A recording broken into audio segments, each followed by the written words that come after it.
Before trying our Dhamma talk, first we should try to pay respect to the Buddha by reciting Namo Tassa 3 times. Sebelum kita mulai mendengarkan ceramah, mari kita memberi hormat kepada Sang Buddha dengan membaca Namo Tassa 3 kali. Namo Tassa Bhagavato Arahato Samma Sambuddhassa. Namo Tassa Bhagavato Arahato Samma Sambuddhassa. Namo Tassa Bhagavato Arahato Samma Sambuddhassa. Today, I would like to introduce you about Metta meditation. Hari ini saya akan memperkenalkan kepada kita tentang meditasi cinta kasih atau meditasi metta. Before introducing Metta meditation, I would like to recite one type of metta in Burmese. Is it okay? Sebelum beliau menjelaskan ceramah tentang cinta kasih ini, beliau akan membaca parita dalam bahasa Burma. Apakah oke? Apakah boleh? Okay. Mahagaruniko Natho Hidaya Dava Banina Puridwa Barami Dava Bado Dambodi Mudama Idina Disawuzena Dutide Hodu Dabra Siando Bodia Mule Dajananandi Wadano Iwa Mewa Zio Hodu Ziaduzia Mingale Abrazida Balinge Dide Budu Ibokale Videge Dava Bodana Egabado Bamodadi Pawadu Dava Mingala Rekandu Dava Devada Dava Bodanu Bawi Nadra Duki Bondude Pawadu Dava Mingala Rekandu Dava Devada Dava Damanu Bawi Nadra Duki Bondude Pawadu Dava Mingala Rekandu Dava Devada Dava Danganu Bawi Nadra Duki Bondude Mahagaruniko Jimyado Gruna Shiro Mudo Nato Vyamana Ludo Mondudo Yigogwe Adaya Ese Fiji Pida Mudo Vyamya Swadi Dava Banina Kadeo Dolonzon Koda Tadwa Bondo Yi Hidaya Loki Logodra Josiva Chanda Longa Dava Barmi Kadeo Dolonzon Da Barmi Domya Bongo Puridwana Pijin Sibudo Mubiwe Udama Myala Zwada Dhamma Dhammodi Radame Nyanda Binyuda Nyano Myado Bado Yoshiro Mugalevi Idina Disa Wuzena Wuzi Mingala Idisa Zuga Gobyosuya Jinjao Didumagan Dindiana Brida Abondro Gondo A Traniyo Nyiba Beka Mabya Kagade Dudhi Beya Gongin Chanda Yemya Jindi Hodu Mocha Madwi Phiba Zidri Tajana Dagi Women Doi Nandi Udano Nida Chingo Doba Zida Dobyamya Swadi Poria Mule Boribi Anipiado Abrazida Mia Kodwe Miado Blintenai Siando Yata Mangabago Omyedo Movie Dagedo Iwa Miwa Bozana Yu Idu Dali Did the Azio Gilida Di Hudo Yambogo Omia Omin Jong Tamatawi Badna Di Hudo Pavana Dia about the Odu Mocha Madwe Phiba Zedari Sia Mingale Gilida Di Hudo Yambogo Omia Omin Jong Tamatawi Badna Di Hudo Gomu Mingala Dia Bonjo Tundin Di Sia Du Gilida Di Hudo Yambogo Todon Jinye Bapia Omin Naiba Zedri Taba Budana Gingawa Luda Zumaga Bumoro Muja Bigodo Kadeo Dolo Zongodo Fiashindo E Avidegi Buddha Videga Mingala Dolong Yali Pida Mutado Putu Vibo Kle Mie Bien Danshin Sinje Londindero Mutado Di de miro ye thote phito aprasita palinge aprasita miya khodwe myato plin tenai. Eka bado myato phya phito yoshiro mudi phiwe. Bhagava myaswa phyati pamodati nitaji piwamyoto muya bei. Ewa mewa ponsa nayu itu dalhe. Dundin di eka bado myato alusanda to yoshidi phiwe pamodatu nitashun pya wamyoya bhajedri.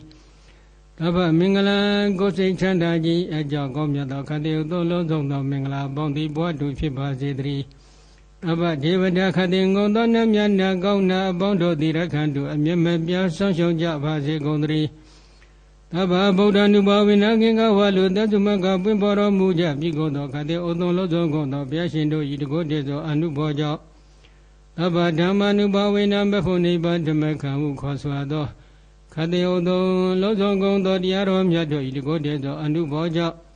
Taba tanga nuba wina kade odo lozo gondo diya tangaro myato idigo dezo anu boja. Di tendiana brida abondro gondo didra niyo nyemba beka mepya kakade. Dukhi gosei nepya nye chanda jen shija gondi bondu pija vaze gondadi. Sadu.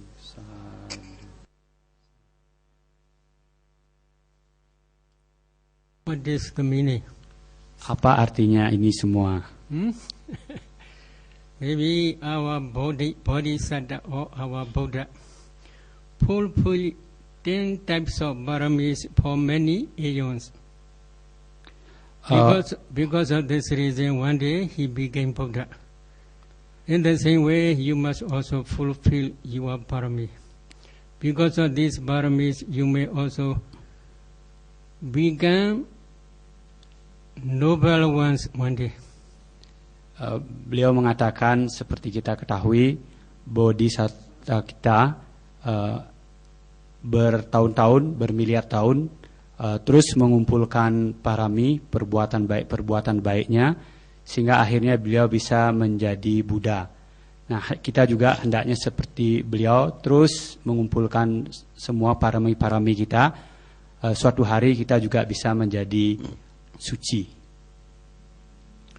Because of this truth, you listeners also may become well and happy. Is it good?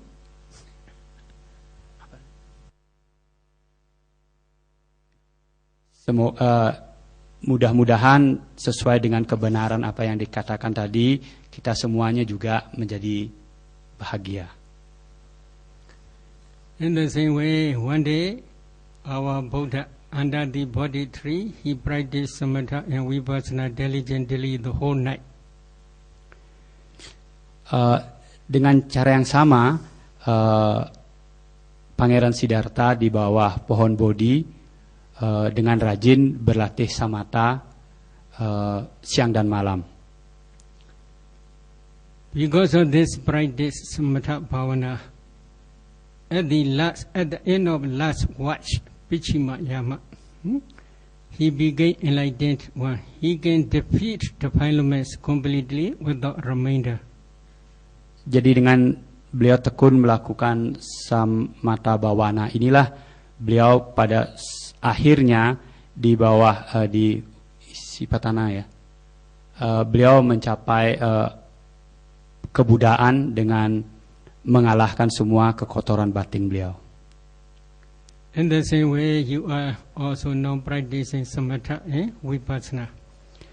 Because of this samatha and vipassana wholesome karma, you may also defeat or destroy the defilements completely without remainder one day. Jadi dengan cara yang sama, karena kita semuanya berlatih samatha vipassana dengan kerja keras, kita harapkan kita akhirnya dapat mengalahkan semua kekotoran-kekotoran batin kita. One day, because of the samatha vipassana practice, our Buddha became enlightened one under the Bodhi tree. At that day, he felt happiness. He enjoyed happiness. In the same way, one day, you may also destroy the defilements completely without remainder. At that time you may also feel happiness. You may also enjoy happiness. Jadi beliau mengatakan bahwa dengan cara samatha vipassana, Pangeran Siddhartha terus berlatih dan akhirnya membersihkan semua kekotoran batin dan mencapai kebahagiaan tertinggi. Dengan cara yang sama kita harapkan juga kita dengan berlatih dengan tekun samatha vipassana, suatu hari, suatu saat nanti juga kita akan mencapai high happiness, juga mencapai kebahagiaan tertinggi. Is it good? Apakah bagus? Please practice diligently. Jadi tolong dilatih dengan rajin. If you are successful samatha vipassana, that samatha vipassana wholesome dhammas can destroy the defilements moment by moment.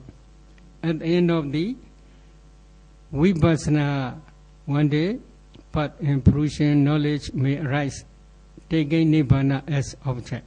At that time, that path knowledge will destroy defilements stage by stage completely without remainder. Jadi dengan rajin berlatih samatha vipassana, kita perlahan-lahan nanti akan dapat mendapatkan pengetahuan-pengetahuan, terutama waktu kita berlatih vipassana, kita akan mendapat pengetahuan bagaimana kita dapat mengalahkan kekotoran-kekotoran batin kita. Among samatha vipassana meditation practice today, I would like to discuss about metta meditation. Jadi beliau mengatakan kepada semua peserta yang ikut berlatih, beliau pada sore hari ini ingin mendiskusikan atau memberikan ceramah tentang meditasi cinta kasih. If you want to practice metta meditation, first you must try to send metta to yourself. Kalau kita ingin melatih meditasi metta atau cinta kasih, pertama-tama kita harus menimbulkan cinta kasih pada diri kita sendiri. However, you cannot attain jhana if you send metta to yourself. Kalau kita melakukan cinta kasih, mengirim cinta kasih kepada diri kita sendiri sebagai objek, kita tidak bisa mencapai jhana. If you want to attain jhana, metta jhana, then you must choose one dearest, one dear respectable person. Jadi kalau ingin mencapai jhana atau metta jhana dengan teknik ini, kita harus mengirim cinta kasih kita, memilih objek orang yang kita sayangi. The dear respectable person must be same-sex person. If the meditator is male meditator, then he should choose one dear respectable person, male person. But if the meditator is female, she should choose dear respectable person, one female person. Jadi beliau menjelaskan kalau kita ingin mencapai jhana dengan teknik metta ini, kita harus mengirim cinta kasih kepada orang yang kita hormati dan kita cintai. Nah, untuk itu harus memilih yang sejenis kelaminnya. Jadi kalau peserta meditasi pria harus memilih pria, sedangkan kalau yang wanita harus memilih wanita. You should, after choosing one dear respectable person, you should send metta to her or to him. Awir yansa buriso awiro hodu abhyapijo hodu anigo hodu sukhi adanam priharadu. May this good person be free from enmity.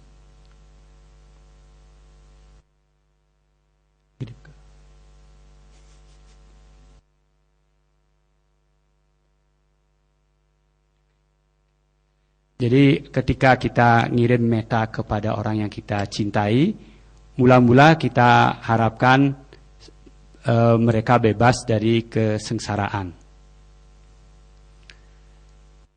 May this good person be free from mental suffering. Jadi kita harapkan semoga orang baik ini bebas dari semua penderitaan batin. May this good person be free from physical suffering. Semoga orang baik ini bebas dari penderitaan badan. May this good person live happily. Semoga orang baik ini hidup berbahagia. You must focus on that dear respectable person face or the whole body. Jadi arahkan pikiran kita kepada wajah orang tersebut atau ke seluruh badannya. You must concentrate on that image. Jadi harus konsentrasi kita kepada image tersebut. Please try practically. Coba dipraktekkan. Can you concentrate? Apakah bisa kita memilih satu orang yang kita hormati, cintai, lalu konsentrasi kepada dia? This is problem. Inilah persoalannya, problemnya. Because of this reason, usually we teach one type of kasina first. Karena problem inilah, makanya beliau biasanya melatih dulu kasina tertentu. In Metta Sutta, there are 500 bhikkhus. Di dalam Metta Sutta ada 500 biku. These 500 bhikkhus learn meditation subjects under the guidance of our Lord Buddha. 500 biku ini belajar meditasi langsung dilatih oleh Sang Buddha. They specialize in kasinas as a samatha meditation subject.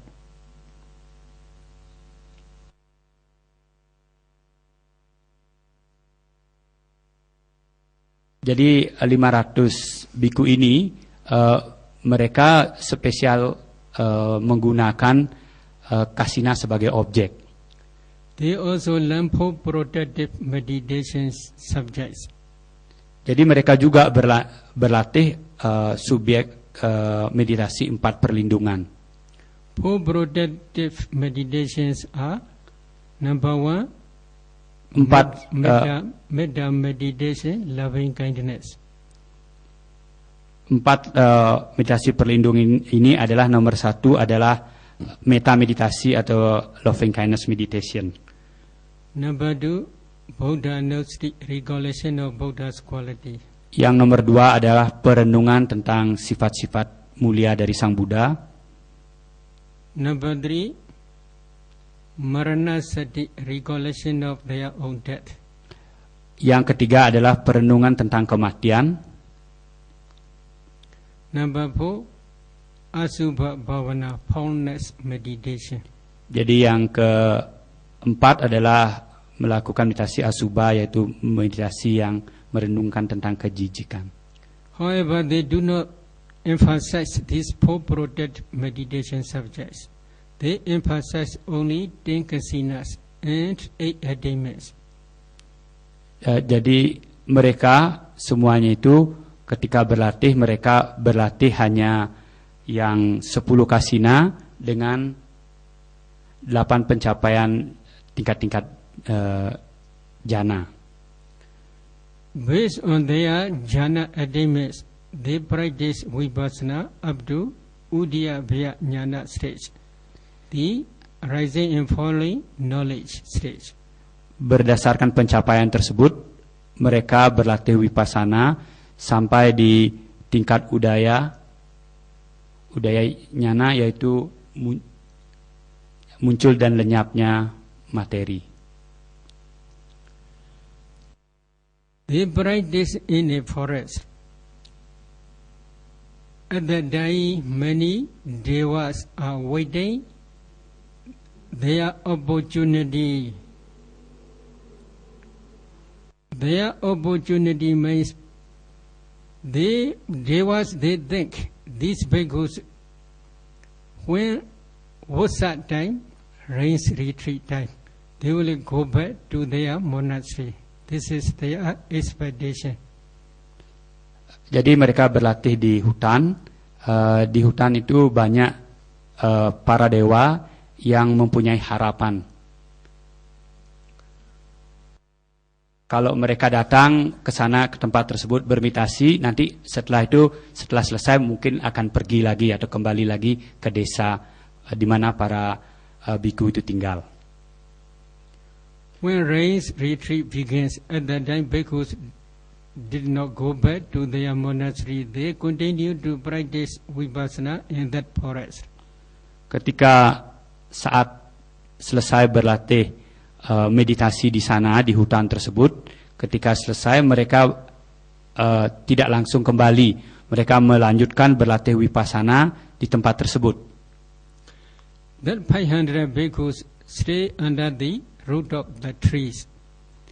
Jadi 500 biku itu semuanya tinggal di bawah pohon. They have purification of bhaju.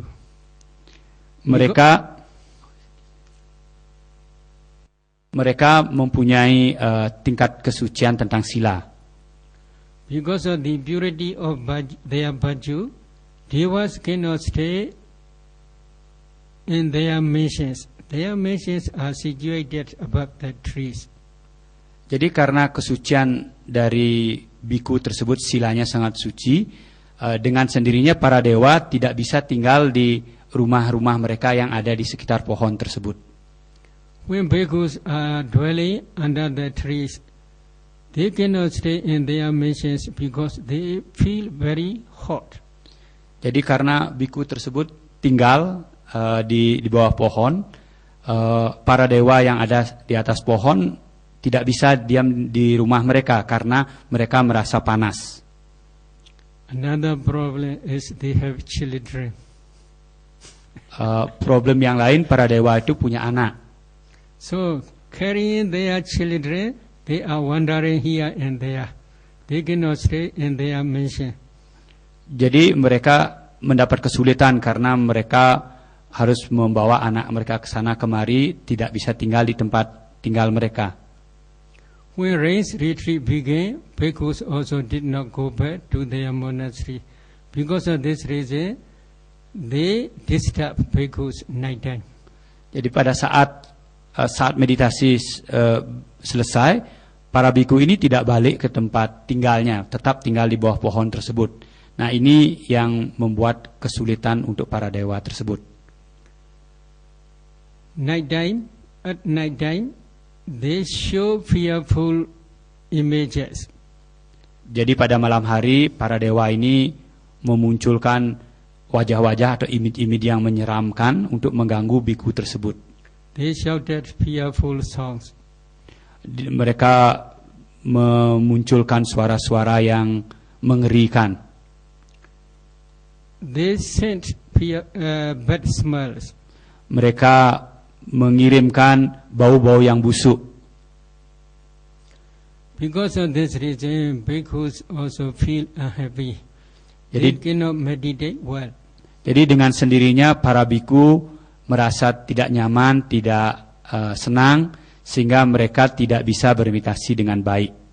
Night time they have no good rest. Malam hari mereka tidak bisa istirahat dengan baik. Because of this reason, they discuss to go back to the Buddha. Nah, karena sebab itu mereka pergi menghadap ke Sang Buddha mendiskusikan hal tersebut.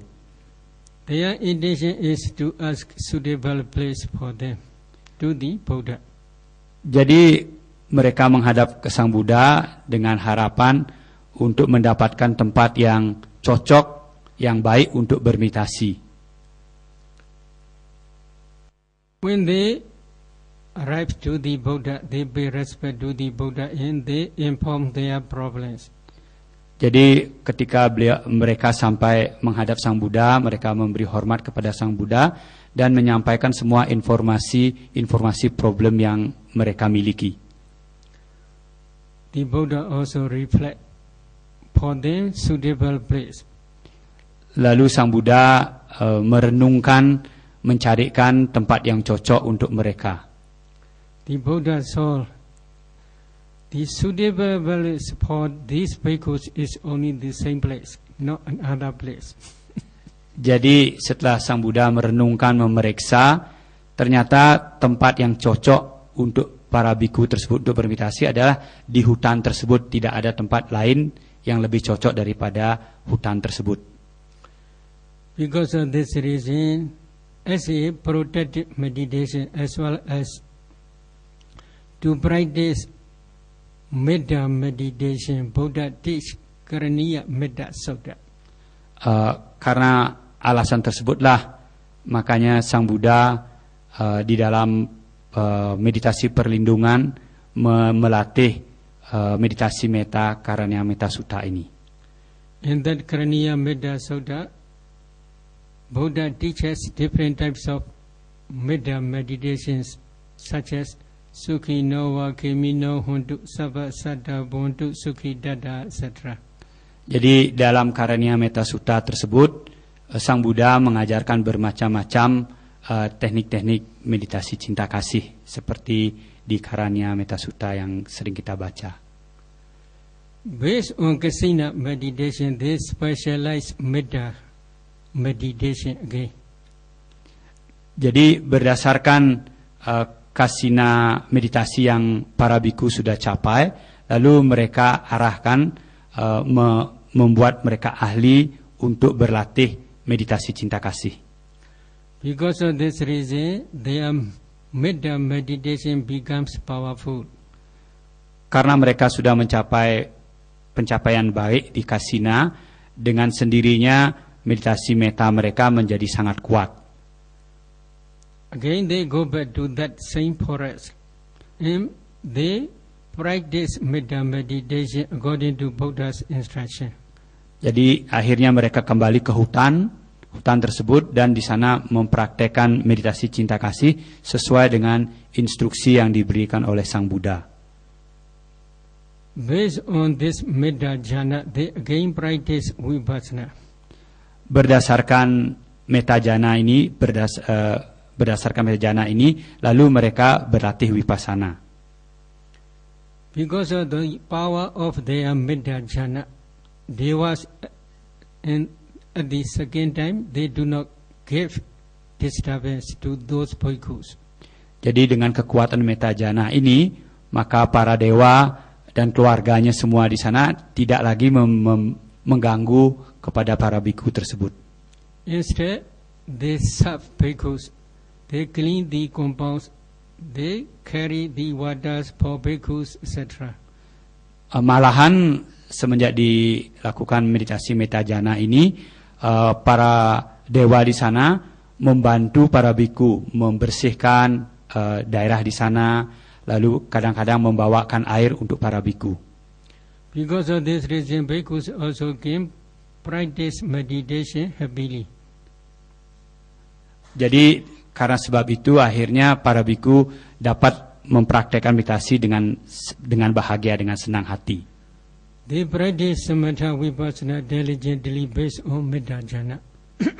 Jadi mereka berlatih samatha vipassana dengan rajin berdasarkan Metta jhana. Within that rains retreat, they all became arhats. Akhirnya dalam waktu tertentu mereka akhirnya mencapai arahat. So because of this reason, we also usually teach first kasina meditation. Itulah sebabnya biasanya beliau melatih dulu kasina meditasi.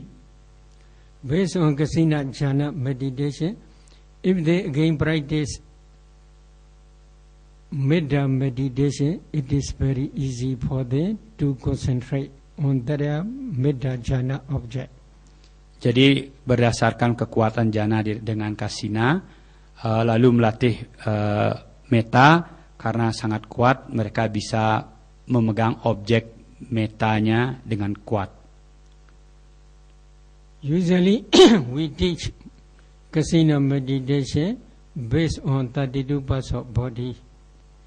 Jadi biasanya melatih kasina meditasi berdasarkan 32 bagian tubuh. If you want to practice if you want to descend 32 parts of body, both internally and externally, you should have enough concentration.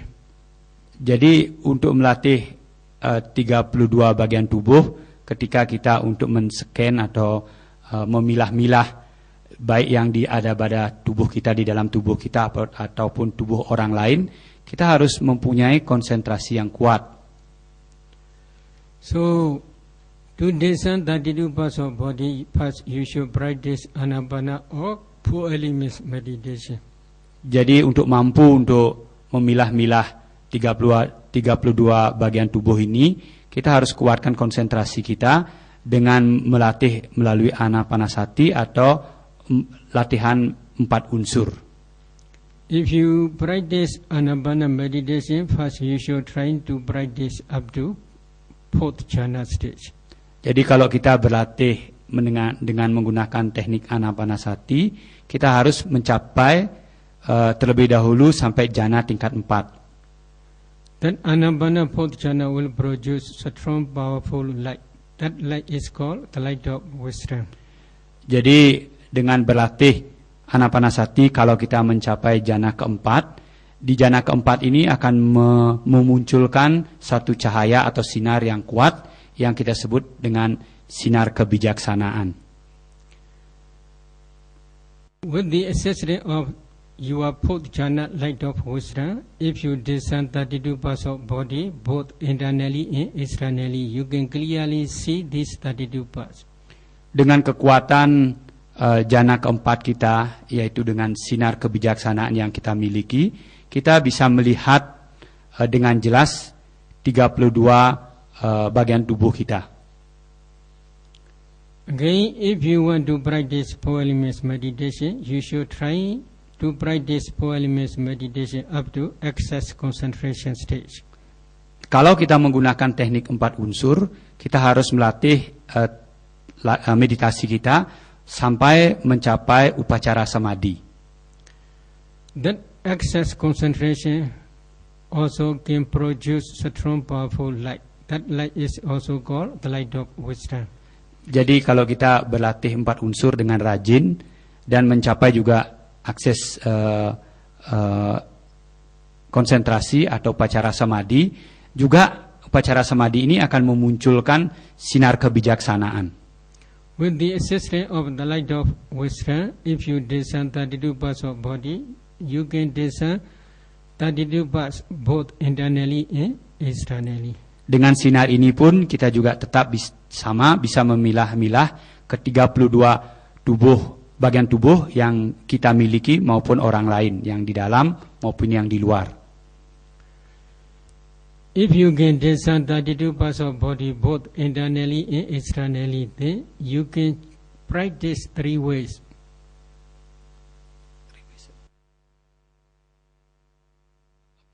Jadi kalau kita sudah bisa men-scan baik yang di dalam maupun di luar pada diri kita atau ke orang lain, lalu kita bisa berlatih dengan cara 3 arah.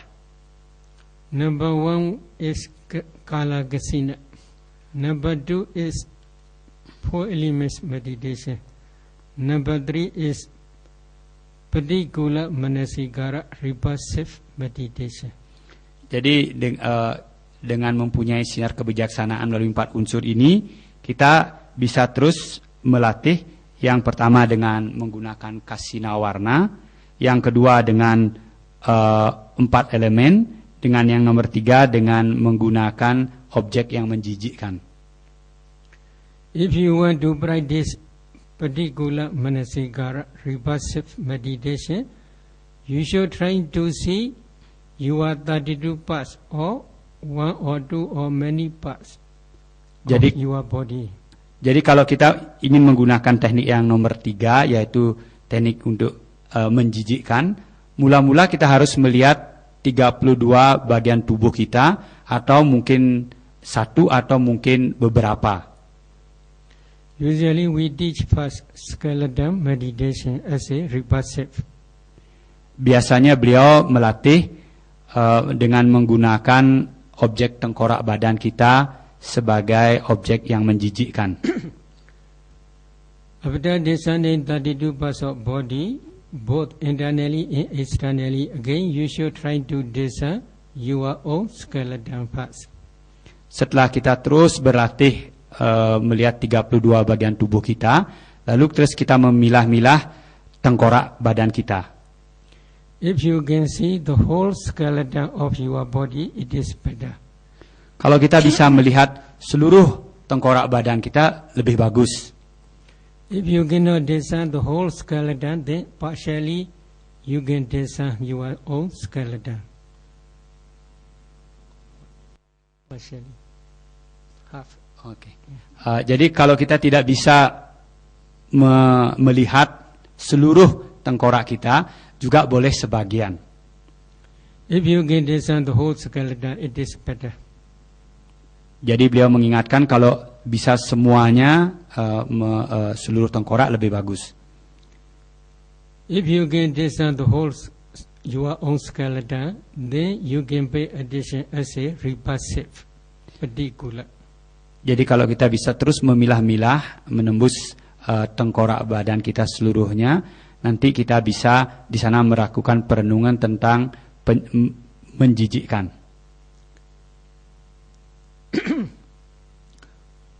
While focusing your own skeleton as a repulsive, you should try to pay attention atika particular.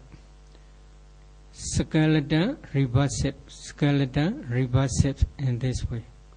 Jadi ketika kita terus memilah-milah tengkorak badan kita, dalam waktu kita melakukan perenungan ini, terus kita mengatakan tengkorak yang menjijikkan seperti itu.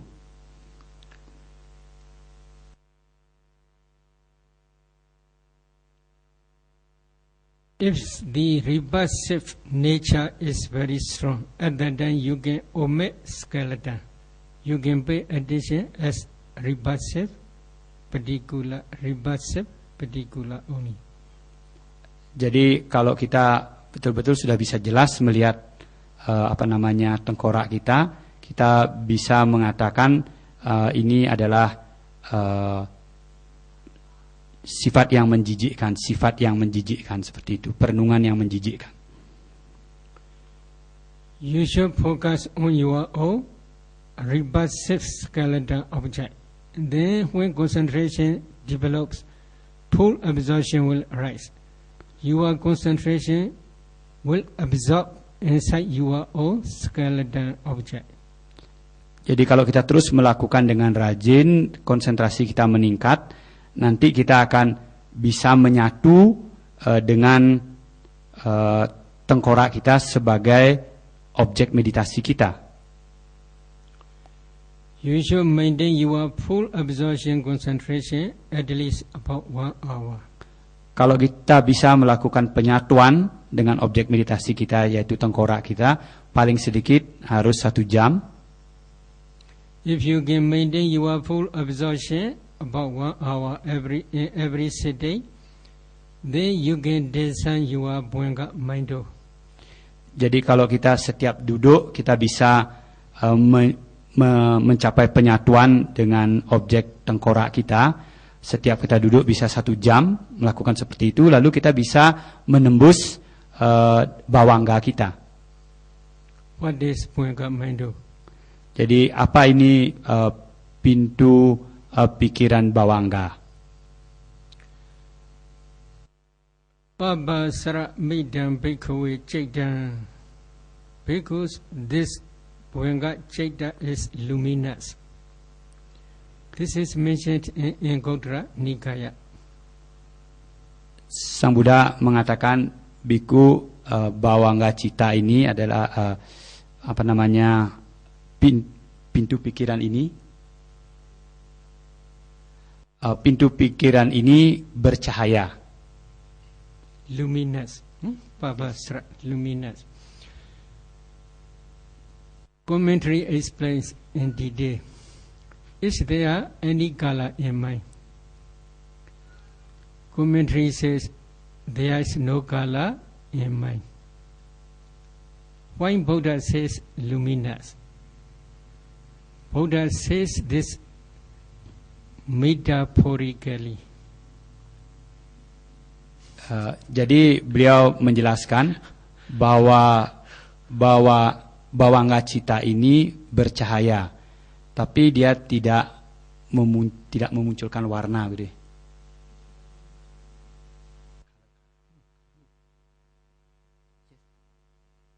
Tidak ada warna kan? Ya. Jadi bawangga cita ini tidak berwarna. Ya. Kenapa Sang Buddha mengatakan hanya bersinar? What is metaphorical as a metaphor? What is the meaning? The meaning is every consciousness which arises depending on your heart base produce mind-born kalabas. Jadi setiap proses berpikir kita, dia memunculkan melahirkan muncul kalapa dari heart base kita, dari landasan pikiran kita.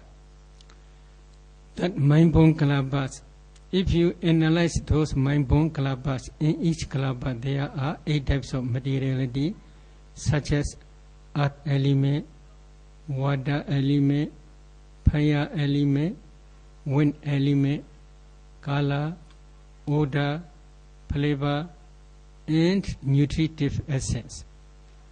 Jadi dari kalapa-kalapa yang muncul dari landasan pikiran kita itu ada 8 macam hal, terdiri dari 8 unsur air, unsur tanah, unsur panas atau api, lalu unsur angin, lalu unsur makanan,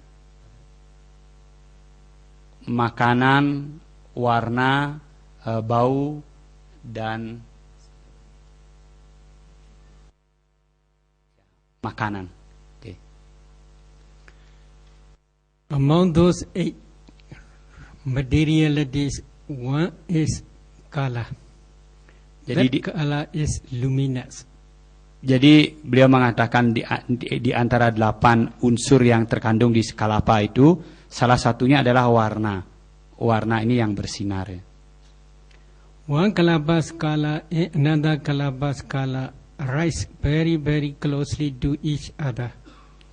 Jadi warna-warna ini, cahaya ini, satu dan yang lainnya muncul begitu cepat, dekat sekali.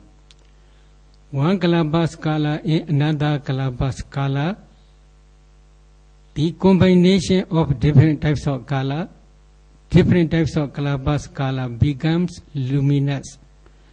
Jadi ketika kalapa ini muncul begitu cepat, setiap kalapa itu memberikan warna yang berbeda-beda dan berkombinasi. Ini yang menimbulkan cahaya yang bersinar. Combination of these different colors begin Bhavanga Mindo metaphorically. Jadi kombinasi warna-warna inilah yang menjadi bawangga, warna bersinar ini. Bhavanga consciousness also can produce this mind-born kalabas. Jadi bawangga dari kesadaran kita, consciousness kita juga bisa memunculkan kalapa-kalapa. The color of those kalabas also luminous. Jadi warna yang dimunculkan dari kesadaran kita juga bercahaya. That luminous color is like mirror. Jadi ini yang bercahaya ini seperti berlian ya. Ya, mirror maksudnya seperti kaca. So, if you want to discern Pajana Vedas, first you should try to see this luminous mirror. Jadi kalau this is Bhavanga Mindo. Jadi kalau kita ingin memeriksa 5 faktor jana kita kita harus bisa melihat untuk melihat bawangga kita ini yang seperti kaca. If you want to discern this bhavanga mind, first you should again practice skeleton meditation as a reversive. Jadi untuk supaya bisa menembus melihat bawangga ini, kita harus melatih meditasi dengan objek tengkorak kita sebagai hal yang menjijikkan. You should maintain your full absorption at least about 1 hour.